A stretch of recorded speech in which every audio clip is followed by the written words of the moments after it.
नमस्कार दर्शकों। आज हम आप सभी को पापी सेठ और यमदूतों की सच्ची कहानी सुनाएंगे। कहते हैं इंसान चाहे जितना भी अमीर क्यों ना हो, उसका किया हुआ कर्म ही उसके साथ जाता है।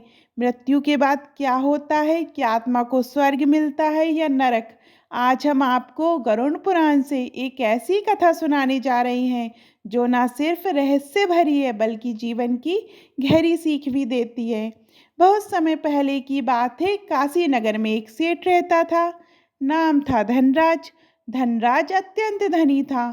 महलों जैसा घर, नौकर चाकर, गाड़ियाँ, सोना चांदी सब कुछ था उसके पास।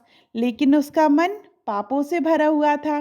वह गरीबों को अपमानित करता, ब्याज पर पैसा देकर उनका शोषण करता और धर्म कर्म में उसका कोई विश्वास नहीं था।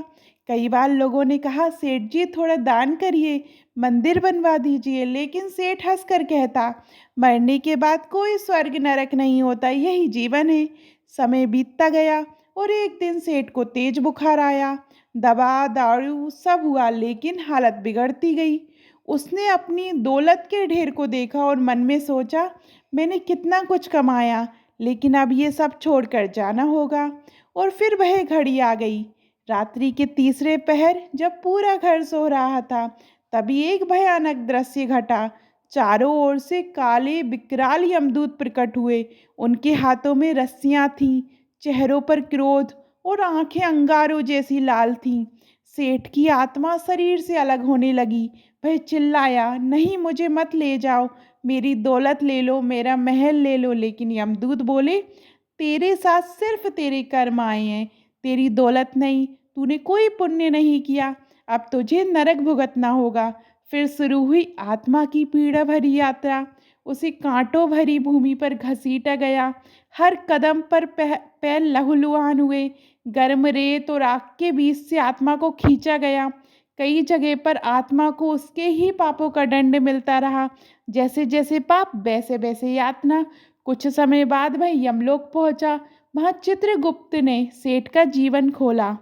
सेठ धनराज, तूने जीवन भर एक भी सच्चा दान नहीं किया। तूने झूठ, कपट और लोभ से धन कमाया। तेरे कर्म तुझे सब नरक में ले जा रहे हैं।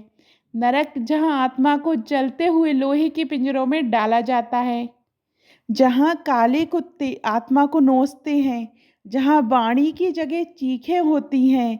सेठ की आत्मा चीखती रही लेकिन अब कोई सुनने वाला नहीं था। तो मित्रों, गरुड़ पुराण हमें सिखाता है कि जीवन में चाहे जितनी भी दौलत कमा लो, अगर कर्म पवित्र नहीं है तो अंत भी सुखद नहीं होता। मृत्यु के बाद केवल सच्चा कर्म, पुण्य और भक्ति ही आत्मा के साथ जाती है। इसलिए कहा गया है, जो बोओगे वही काटोगे। अगर आपको ये कथा ज्ञानवर्धक लगी है तो वीडियो को लाइक करें, कमेंट में जय धर्मराज लिखिए और ऐसे ही पौराणिक किस्सों के लिए चैनल को सब्सक्राइब करिए। धन्यवाद।